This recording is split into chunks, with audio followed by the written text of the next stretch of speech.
lettuce para sa hapunan.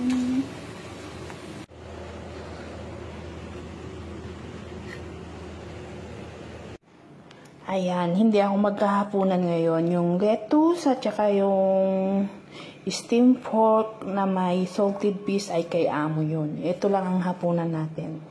Gagawa tayo ng calamansi juice. Ayan. Ang aking hapunan ay calamansi juice. Calamansi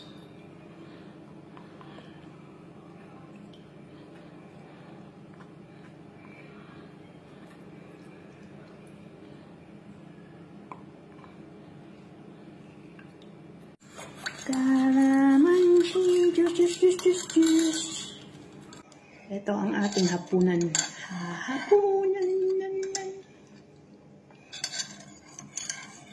Calamansi juice.